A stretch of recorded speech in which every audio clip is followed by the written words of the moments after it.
Hello everyone, मैं Pawan Kumar, lecturer electronics GPC Jhalawar. आज के इस वीडियो लेक्चर में हम telecommunication and switching networks EL 308 के चैप्टर 1 के टॉपिक सिग्नलिंग टोन्स के बारे में विस्तार से चर्चा करेंगे। जैसा कि हम जानते हैं कि एक्सचेंज द्वारा कॉलिंग सब्सक्राइबर व कॉल्ड सब्सक्राइबर को डिफरेंट इंफॉर्मेशन भेजी जाती है। तो कॉलिंग सब्सक्राइबर जब कॉल सब्सक्राइबर को कॉल करता है तो उस समय एक्सचेंज द्वारा कॉल्ड सब्सक्राइबर की स्थिति या कनेक्शन की स्थिति के बारे में डिफरेंट प्रकार की सिग्नलिंग टोन्स कॉलिंग सब्सक्राइबर को भेजी जाती है, जिससे कि कॉलिंग सब्सक्राइबर जो है उसको स्थिति का पता लगता है कि कॉल सब्सक्राइबर की स्थिति क्या है। और बेसिकली ये जो फंक्शन थे, ये मैनुअल जो एक्सचेंज था हमारा, उसमें ऑपरेटर द्वारा परफॉर्म किए जाते थे, और जो ऑटोमेटिक स्विचिंग सिस्टम है उसमें जो ये वर्बल सिग्नलिंग थी जो ऑपरेटर द्वारा परफॉर्म की जाती थी, वो विभिन्न प्रकार की टोन द्वारा रिप्लेस की जा चुकी हैं ऑटोमेटिक एक्सचेंज में। Basically 5 subscriber related signalling functions हैं जो कि ऑपरेटर द्वारा परफॉर्म किए जाते थे।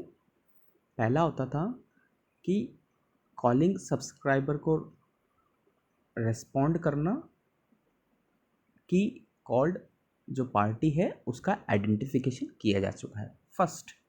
सेकंड था कि जो कॉलिंग सब्सक्राइबर था उसको इन्फॉर्म करना कि कॉल इस्टेब्लिश हो चुकी है। तीसरा जो था वो फंक्शन था कि कॉल्ड जो पार्टी थी या कॉल्ड सब्सक्राइबर था उसकी घंटी रिंग करना। चौथा था कॉलिंग सब्सक्राइबर को इन्फॉर्म करना कि कॉल्ड जो सब्सक्राइबर है वो बिज़ी है। और पांचवा था कि कॉलिंग सब्सक्राइबर को इन्फॉर्म करना कि अगर किसी भी कारण से जो मेरा कॉल्ड पार्टी थी उसकी लाइन अनऑब्टेनेबल है। तो ये जो 5 फंक्शन थे बेसिकली मैनुअल एक्सचेंज में ऑपरेटर द्वारा परफॉर्म किए जाने लगे।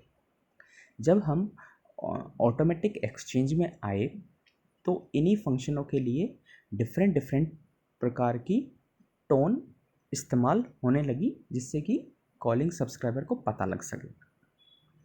यहाँ जब हम स्ट्रोजर एक्सचेंज की बात करते हैं जो कि हमारा इलेक्ट्रोमैकेनिकल सिस्टम है, उस एक्सचेंज में जो मेरा दूसरा जो पॉइंट था जो कि ऑपरेटर द्वारा परफॉर्म किया जाता था कि कॉल्ड सब्सक्राइबर को इन्फॉर्म करना कि कॉल इस्टेब्लिश हो गई है, ये जो मेरा दूसरा फंक्शन था ऑपरेटर द्वारा किया गया, ये स्ट्रोजर एक्सचेंज जो था उसमें अनअवेलेबल था, यानी ये फंक्शन उसमें नहीं हुआ करता था। बाकी जो फर्स्ट 3, 4, 5 जो थे वो स्ट्रोजर एक्सचेंज में भी हुआ करते थे।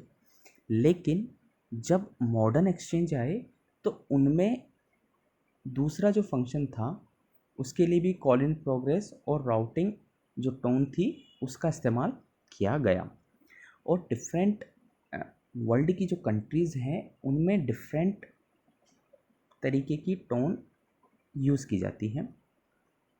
तो सबसे पहले जो फंक्शन था, हम किस प्रकार की जो ऑटोमेटिक एक्सचेंज आए उनमें जो डिफरेंट टोन यूज़ की गई, डिफरेंट जो 5 जो ऊपर फंक्शन बताए थे उन जो ऑपरेटर द्वारा किए जाते थे उनके केस में, तो सबसे पहले जो टोन थी वो बेसिकली थी मेरी डायल टोन। तो ऑपरेटर द्वारा पहला फंक्शन था जो परफॉर्म किया जाता मैनुअल एक्सचेंज में, वो था कि कॉलिंग सब्सक्राइबर को कॉल्ड पार्टी जो थी उसके आइडेंटिफिकेशन के बारे में पता लगाना।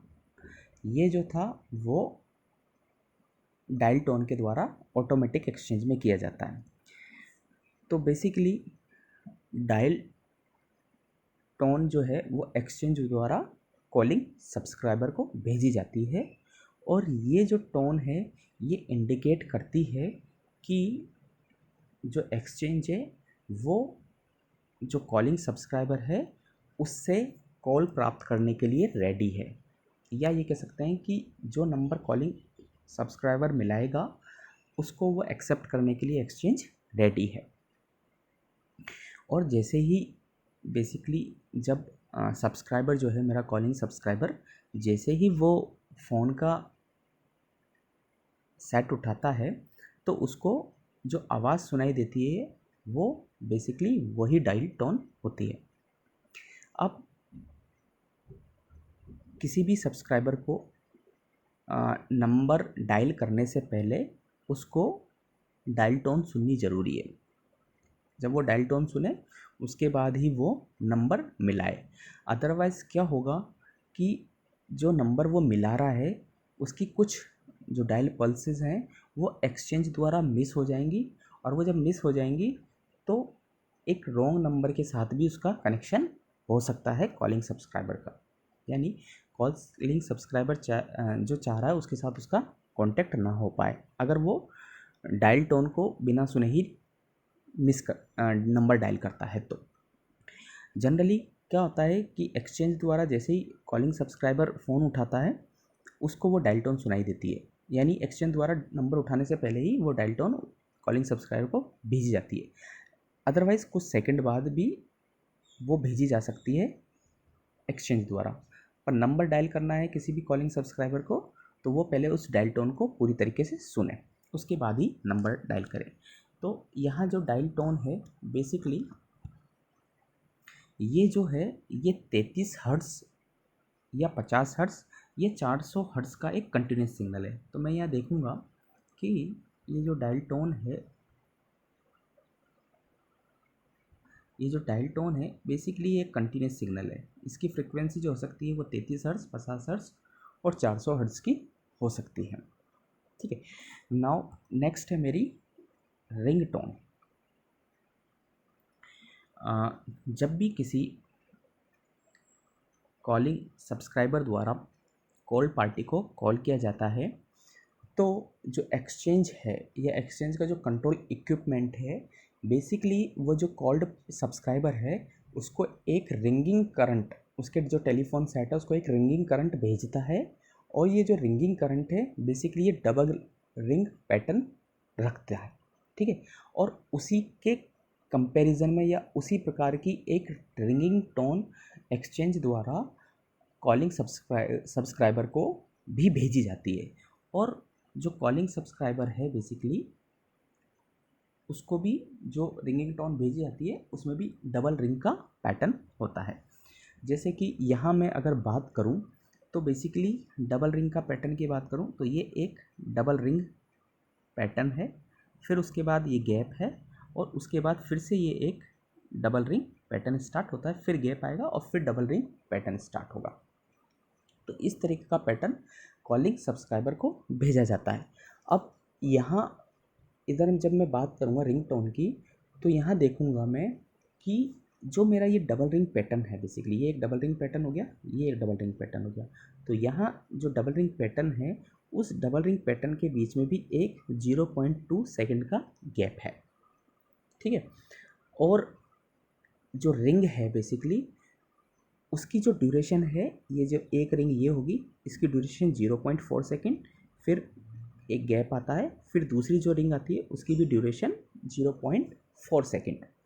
ठीक है, और इसके बाद दोनों जो रिंग हैं बेसिकली दूसरी दो रिंग से 2 सेकेंड का एक अंतराल होता है, उसके द्वारा ये डिवाइड या सेपरेट होती हैं। फ्रिक्वेंसी अगर इस रिंग टोन की मैं बात करूं तो वो 133 हर्ट्ज़ या 400 हर्ट्ज़ होती है, और कभी कभार उनका जो मॉड्यूलेशन होता है बेसिकली वो 25 हर्ट्ज़ और 33 हर्ट्ज़ पे उनका मॉड्यूलेशन किया जाता है।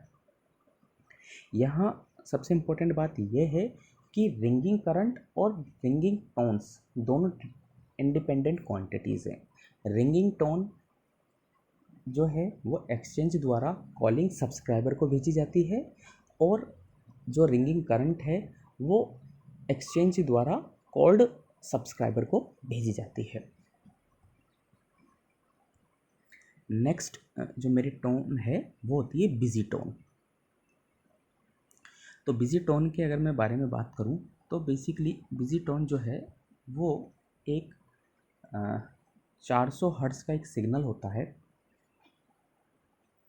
400 हर्ट्ज़ का एक सिग्नल होता है और उस 400 हर्ट्ज़ के सिग्नल के बीच में एक साइलेंस स्प्रेड होता है। यह साइलेंस की ड्यूरेशन होती है वो 0.75 सेकेंड की होती है, या कभी कभी ये 0.375 सेकेंड की भी ड्यूरेशन होती है। बेसिकली जो बिजी टोन है वो कॉलिंग सब्सक्राइबर को भेजी जाती है। कब भेजी जाती है? वो तब भेजी जाती है एक्सचेंज द्वारा जब स्विचिंग जो इक्विपमेंट है या जंक्शन जो लाइन है वो अवेलेबल नहीं है, या जो मेरी कॉल्ड पार्टी है वो इंगेज है किसी भी कारण से। लेकिन यहाँ जब बिजी टोन भेजी जाती है एक्सचेंज द्वारा कॉलिंग सब्सक्राइबर को वो बेसिकली ये आइडेंटिफाई नहीं कर पाती कि जो बिजी टोन है या तो वो किस कारण से, या तो कॉल्ड जो पार्टी है वो वास्तव में इंगेज है, या जंक्शन लाइन या स्विचिंग इक्विपमेंट अवेलेबल हैं कि नहीं। ठीक है, तो दोनों के बीच में डिफ्रेंशिएट नहीं हो सकता इस केस में बिजी टोन के द्वारा में। लेकिन कहीं कहीं एक्सचेंज ऐसे भी हैं जहां टेक्निकली हम इन दोनों केसों में बिजी टोन को सेपरेट कर सकते हैं या बता सकते हैं कि या तो ये स्विचिंग इक्विपमेंट अवेलेबल है उसके कारण है, या कॉलिंग जो कॉल्ड पार्टी वो इंगेज है कि नहीं। दोनों में भी डिफ्रेंशिएट करके एक्सचेंज बिजी टोन भेज सकता है। नेक्स्ट है नंबर अनऑब्टेनेबल टोन।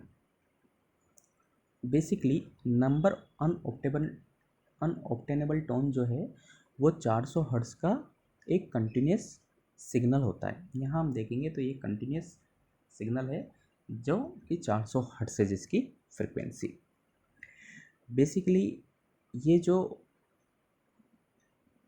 टोन है ये एक्सचेंज द्वारा कॉलिंग सब्सक्राइबर को भेजी जाती है और ये भेजी काफ़ी उसमें जाती है, जैसे कि या तो जो मेरी कॉल्ड पार्टी है उसकी लाइन आउट ऑफ ऑर्डर है या डिस्कनेक्टेड है, या जो स्पेयर लाइन है उसमें भी कोई एरर आ गई है, तो उस केस में ये जो नंबर अनऑप्टिमल टोन है वो कॉलिंग सब्सक्राइबर को भेजी जाती है। कुछ जो एक्सचेंज हैं उनमें नंबर अनऑप्टिमल टोन जो है बेसिकली वो 400 हर्ट्ज़ का कंटिन्यूस सिग्नल, लेकिन कुछ जो एक्सचेंज है उनमें नंबर अनऑप्टिमल टोन जो है वो 400 हर्ट्ज़ का सिग्नल के साथ साथ 2.5 सेकेंड का उसमें ऑन पीरियड भी ऐड हो सकता है और 0.5 सेकेंड का ऑफ पीरियड भी उसमें ऐड रहता है। तो बेसिकली हम कह सकते हैं कि नंबर अनऑप्टिमेबल टोन डिफरेंट एक्सचेंज या एक्सचेंज वाइज डिफ़र कर सकती है। नेक्स्ट है राउटिंग टोन और कॉल इन प्रोग्रेस टोन।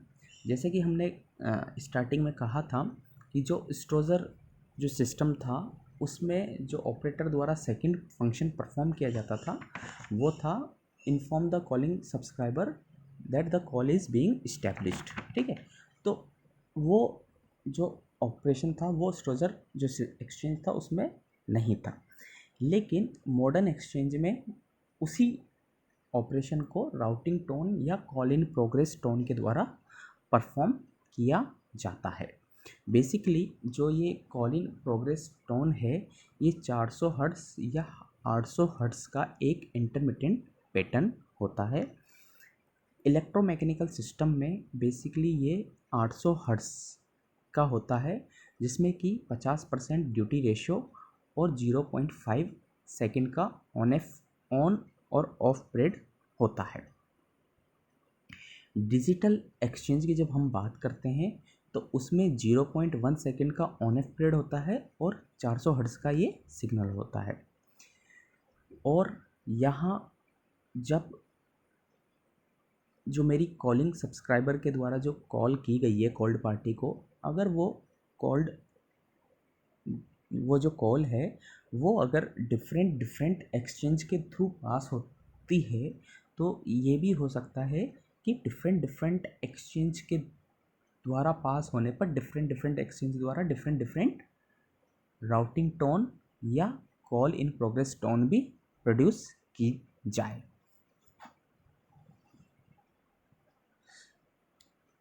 और अब इसके बाद भी जिसको भी अगर इन टोन को रिकॉग्नाइज करने में या कॉलिंग जो सब्सक्राइबर है उसको इन टोन को रिकॉग्नाइज करने में प्रॉब्लम हो रही है या वो उस इन टोन के साथ फेमिलियर नहीं है, तो उस केस में एक्सचेंज द्वारा वॉइस रिकॉर्डेड मैसेज की सुविधा भी बाद में इस्टेब्लिश की गई। Thank you.